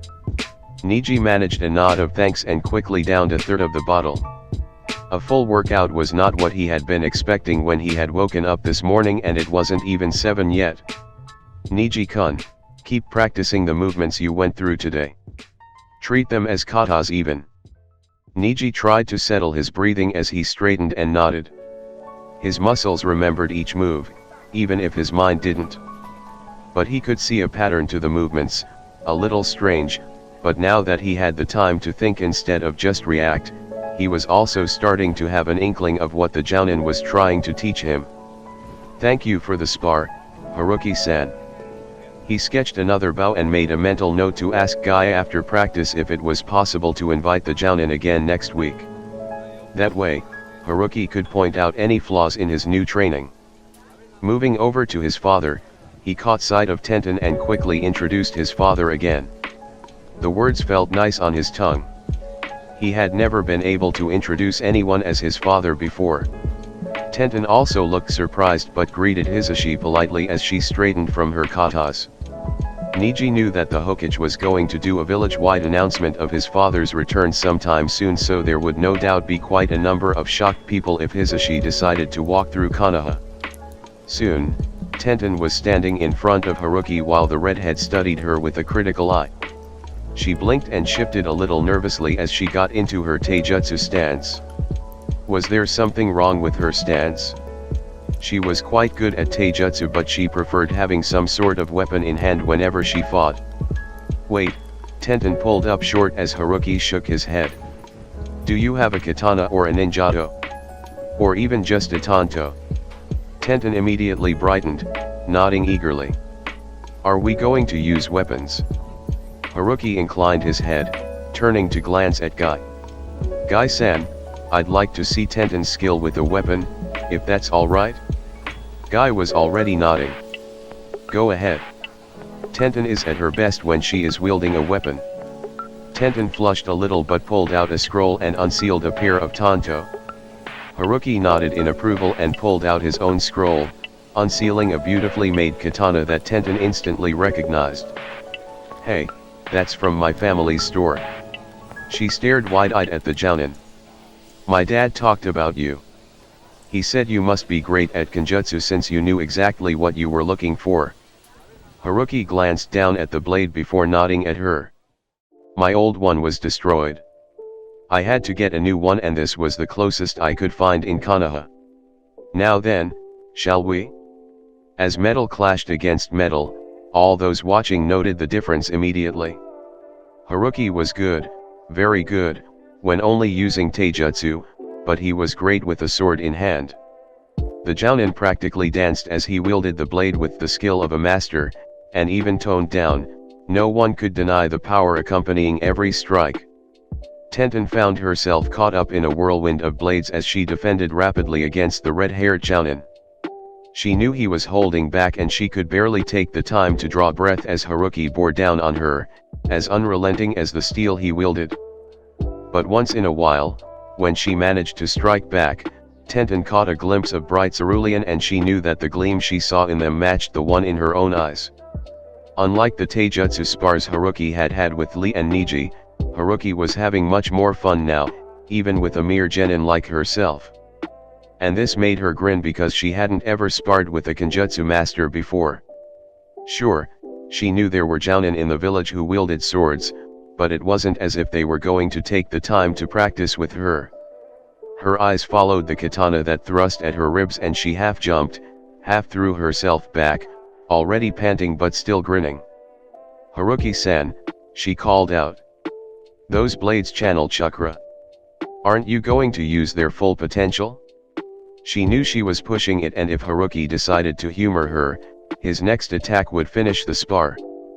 But she wanted at least a taste of what this man could do at the height of his power with a katana, and if she could see that, then she wouldn't mind ending the spar prematurely. The redhead tilted his head, a few bangs brushing over one cheek before he smirked. Actually smirked. Tenten hadn't thought he ever would, what with the controlled smiles and neutral expressions Haruki usually wore. "All right, you asked for it?" And with a flick of his wrist, chakra crackled down the blade in his right hand, curling around the katana like a snake. Tenten's eyes widened and she quickly raised her tanto again. It would do no good, she knew, but it would be better to at least try to defend herself. On the sidelines, the glow of white chakra had the audience backing up a few steps. Guy almost reeled as he finally got a taste of the other jounin's chakra. How had Haruki managed to hide so much power? Readying his katana, Haruki cut his thumb against the blade and let his blood mingle with his chakra. He didn't need seals for this attack. "Righten, Hayu no Sashaku." Tenten remained frozen as lightning exploded around Haruki's katana, the head of a panther forming at the blade's tip and jaws made of pure lightning yawned open as the redhead flashed towards her at a terrifying speed.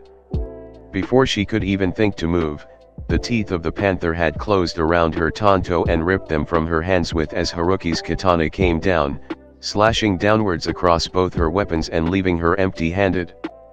Mere moments later, the glow of the lightning ebbed before disappearing altogether and she was left staring at Haruki standing calmly in front of her, katana lowered to his side and her two tanto scattered on the ground. She had no doubt that the redhead had pulled back the jutsu at the last second, preventing it from destroying her weapons. Silence settled over the training grounds, but Tenten couldn't even consider speaking right now, too busy reviewing the jounin's attack in her mind.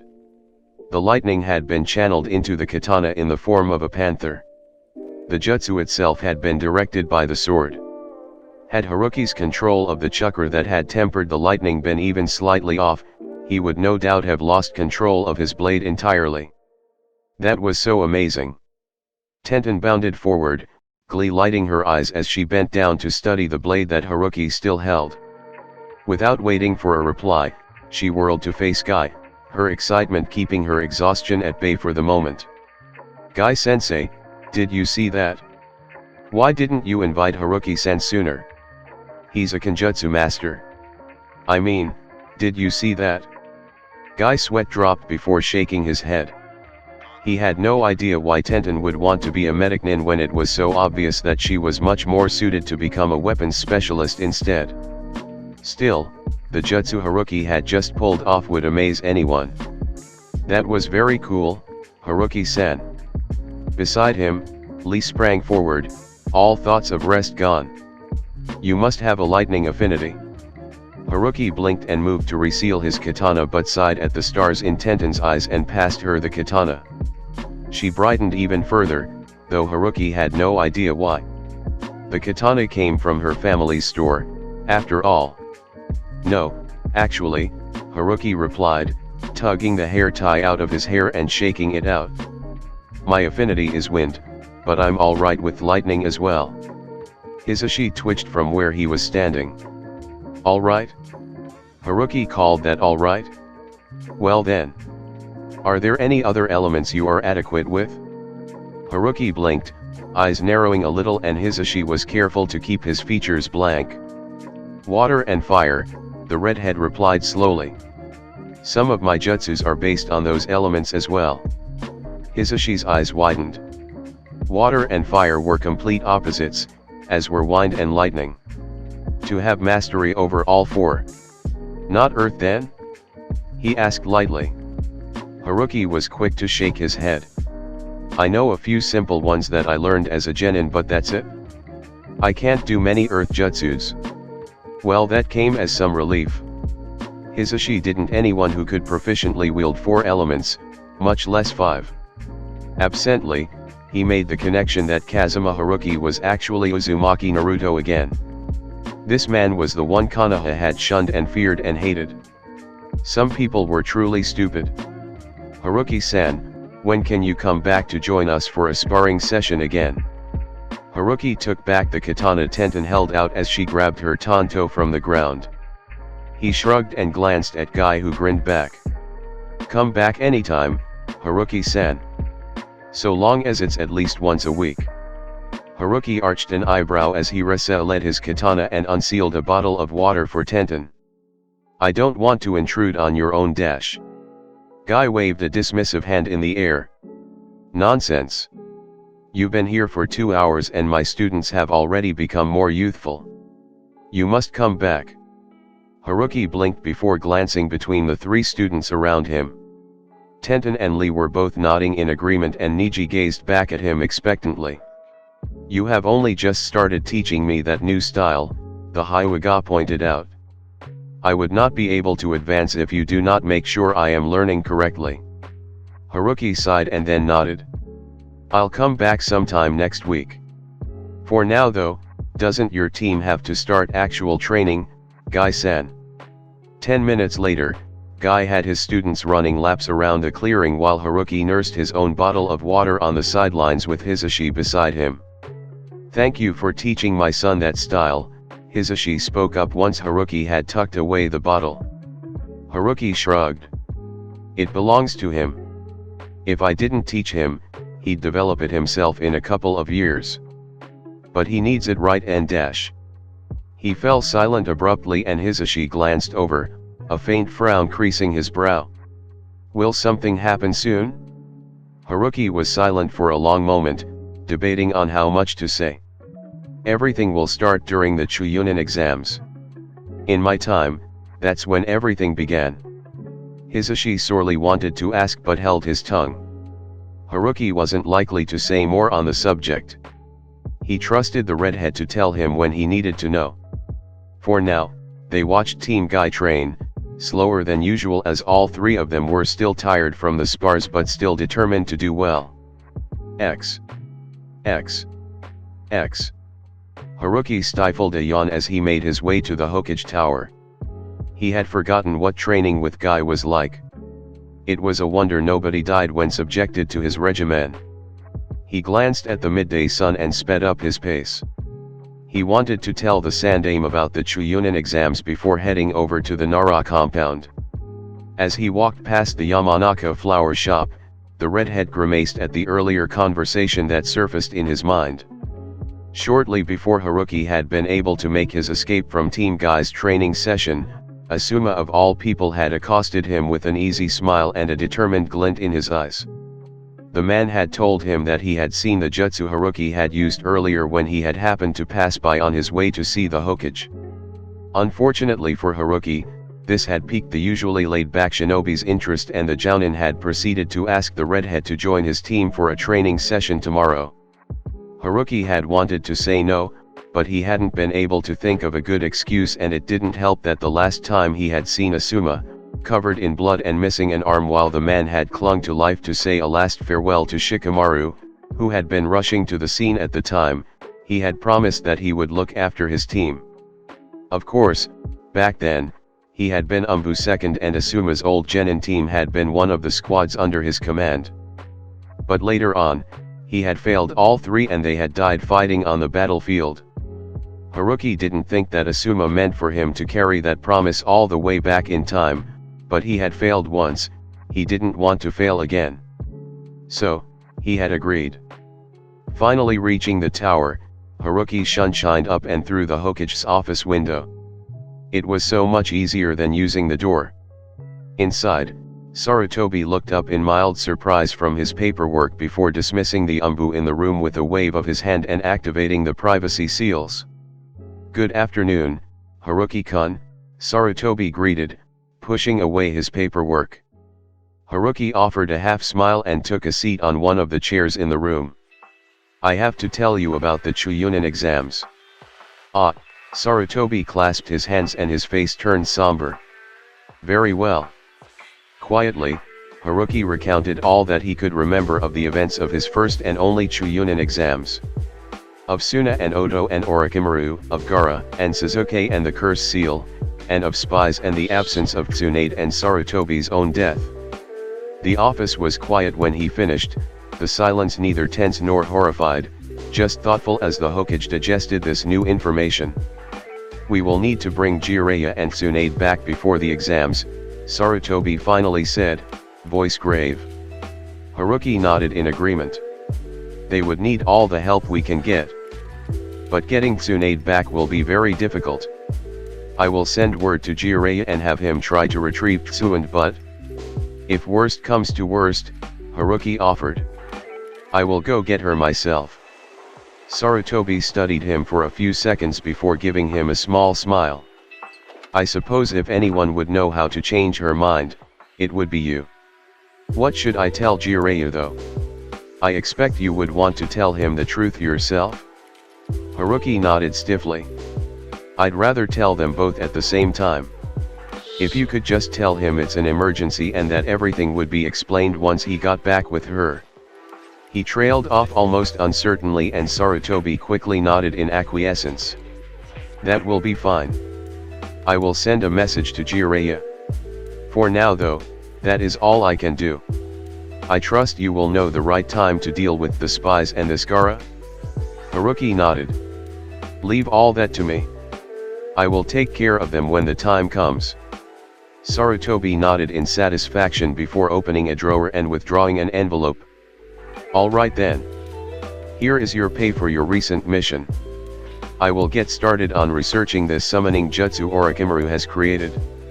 At the flash of worry in Haruki's eyes, Sarutobi smiled reassuringly. "Do not worry, Haruki-kun. I will not die this time. I do wish to see Tsunade become Hokage. It would be an interesting change for this village." Haruki sighed but rose to his feet and left with a short bow. He only hoped Sarutobi knew what he was doing. Things would be moving fast before long and they would not be able to afford mistakes then. X. "You're finally here, Haruki-san," Shikaku drawled, waving him inside when he caught sight of the redhead lingering at the gates. Waiting was getting troublesome. He glanced back in time to catch Haruki rolling his eyes and quickly hid a grin.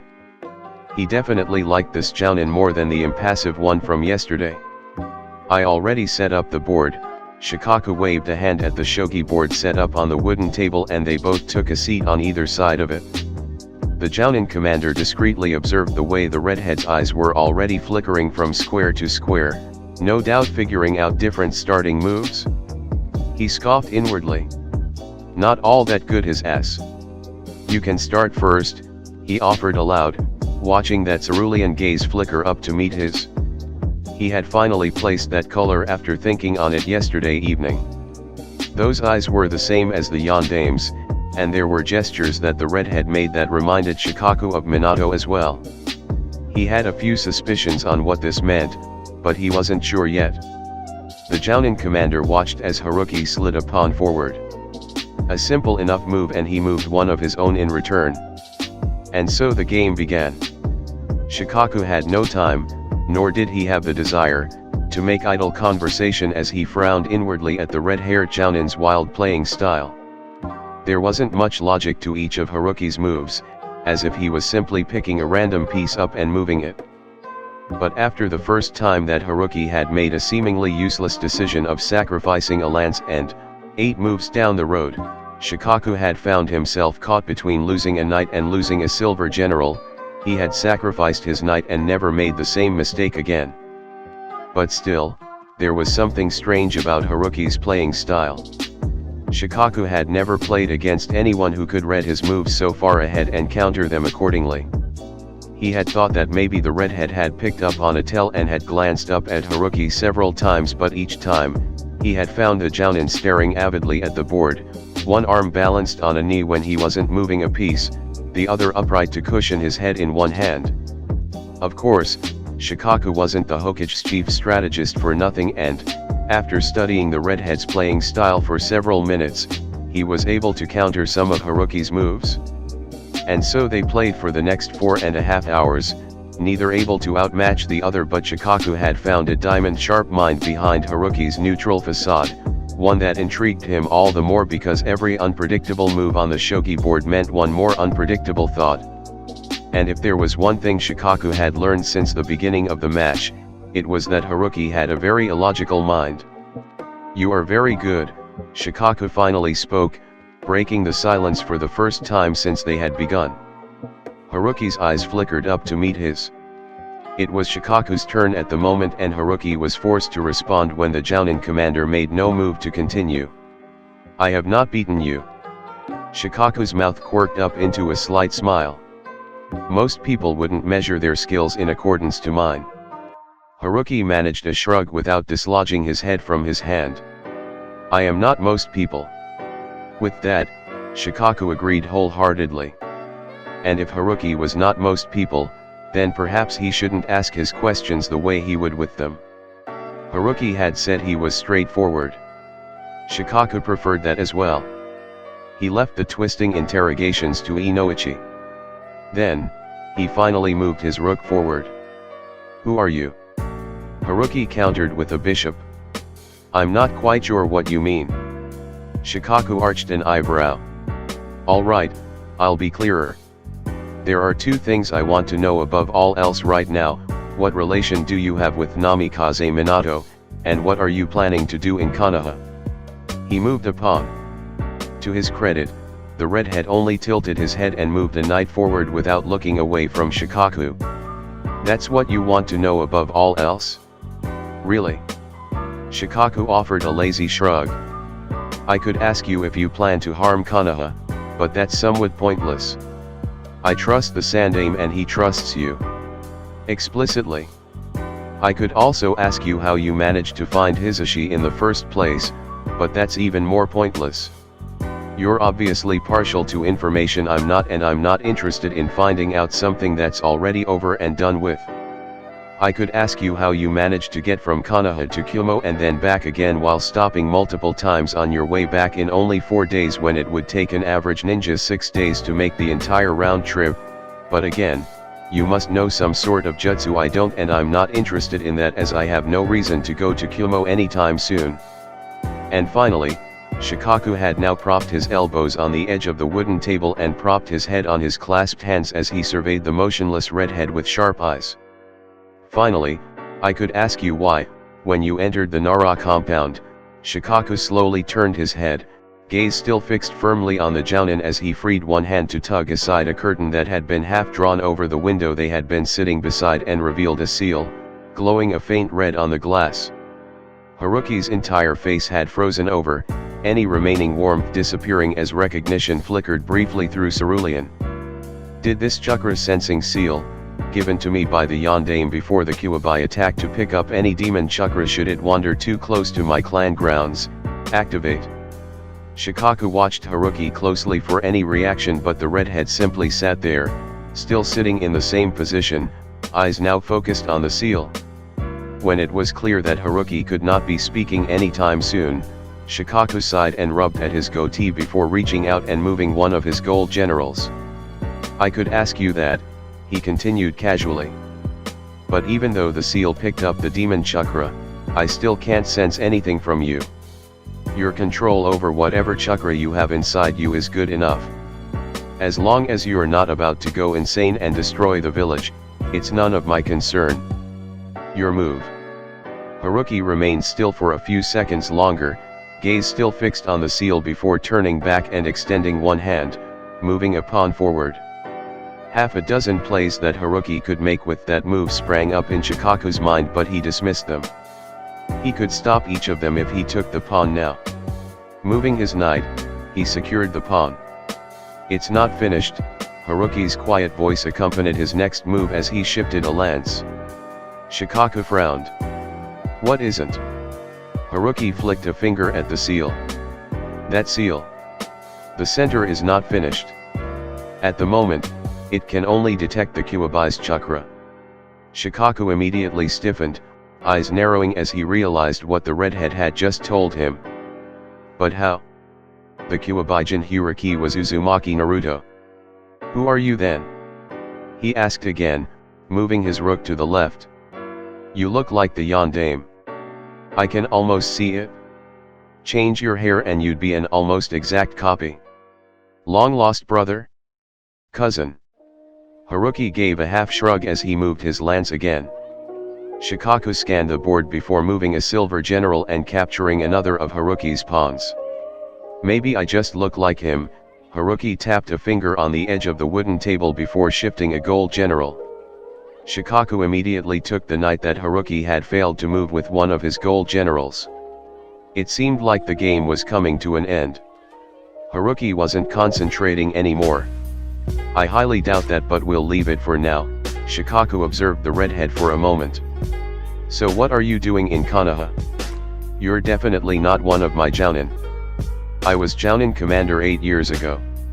I would have remembered sending out any of my jounin. Even if the Hokage didn't inform of it, I would have at least noticed you missing. Haruki finally straightened from his lazy slouch, meeting Shikaku's gaze evenly. Protect Konoha. That's what I've always tried to do. Shikaku frowned. The devotion that now shone in Haruki's eyes was startling. What attachment did he have to this village to show that much dedication to it? The sound of a door sliding open and closed signaled his son's arrival. I'm home. Shikaku quickly pulled the curtain back and turned to face Shikamaru as the boy stepped into the room. Welcome back. How was training? Out of the corner of his eye, he caught the oddly wistful expression flickering briefly across his temporary shogi partner's face as his focus turned to his son. Strange. Troublesome, Shikamaru had paused to take in Haruki and then the shogi board. Are you the one training with us tomorrow? Asuma-sensei described you. Shikaku blinked in surprise before turning to look at Haruki. The redhead seemed to struggle with himself before producing a strained smile in his son's direction. Yes, he invited me to train with his team tomorrow. Shikamaru nodded briefly, stepping forward as he glanced at the shogi board again. I'm Shikamaru. You'll probably find training with us troublesome. Haruki only shrugged before rising to his feet. Perhaps. We'll see. He turned back to Shikaku and nodded at the board. I believe this game goes to you, Shikaku-san. It was an interesting match, but I'd better be going. Thank you for having me. I'll see myself out. With a low murmur of see you tomorrow, Shikamaru-kun, the jounin swiftly departed the Nara household, disappearing from sight without another glance at either of them. Shikaku remained in the same position for several seconds after the redhead's abrupt departure. He only stirred when his son dropped down in Haruki's vacated seat, waving a hand at the board to get Shikaku's attention. "You were playing?" Shikaku hummed an affirmation. 5 hours. He's good. Shikamaru nodded distractedly, eyes on the board. "When he left, why did he say that the game went to you?" Shikaku arched an eyebrow and glanced down at the board as well, reaching out to tap one of his silver generals. "I would have checkmated him in 3 moves. He was distracted near the end." Shikamaru frowned and scratched his head. "Yeah, but if he moved this," his son tapped a simple rook sitting innocently near the left side of the board. "He would have checkmated you in the next move." Shikaku sat in frozen silence, eyes glued on the pawn as he reviewed all the moves that had been made in the last 6 minutes and all the possible moves he could have taken or not taken. The 2 pawns and the knight. They had been distractions, mere diversions to draw the gold and silver generals that had been guarding his king away from their positions and remove the knight that had been blocking the rook's forward movement that now trapped his king. If he moved any piece to stop the rook now, he would leave the redhead's lance or gold general free to attack his king. Those 2 pieces, he realized, were the very ones that the redhead had seemingly carelessly moved last, and the 2 pieces that stopped them at the moment were the 2 generals he had moved to capture Haruki's sacrificial pieces. Instead of capturing the pieces in his way, Haruki had simply moved them elsewhere. Instead of going to the effort of cornering his king, he had let Shikaku do it for him. And like any fresh amateur, he had fallen for it, so preoccupied with his questions and Haruki's answers that he hadn't seen it. And the runt had forfeited and given him the win. That damn dash. He cursed long and hard inside his head when he remembered that his son was still in the room. How dare he? He couldn't remember the last time he had lost a game. And with that thought came a rush of respect as he allowed his short-lived annoyance to leave him in a rueful laugh. Haruki was an excellent shogi player. Even if he had lost, the redhead had still matched him move for 5 hours. The strongest player Shikaku had played before Haruki had come along had only lasted 3.5. "Shikamaru," he barked out sharply as he suddenly straightened. Shikamaru pulled back, looking mildly alarmed. "What? You have training with Haruki-san tomorrow?" At his son's wary nod, Shikaku continued, a foreboding glint in his eyes. "Don't let him get away afterwards. Drag him back here if you have to. I want a rematch." But his son only scoffed and rose to his feet, stretching and making his way out of the room again, no doubt to go cloud watching. As he left, Shikamaru only tossed back, "Old man, if he can beat you, then the only one Haruki-san will be playing tomorrow will be me. I've never met anyone who could trump you in a shogi match before. Besides, dragging him all the way back here will be too troublesome." Shikaku twitched as he watched his son leave the room. "Damn brat," he growled, glaring at the board. And then he leaned back and smirked, turning to glance at the curtain now covering only blank glass once more. He had learned some things today, some from his own observations, others that Haruki had willingly imparted to him.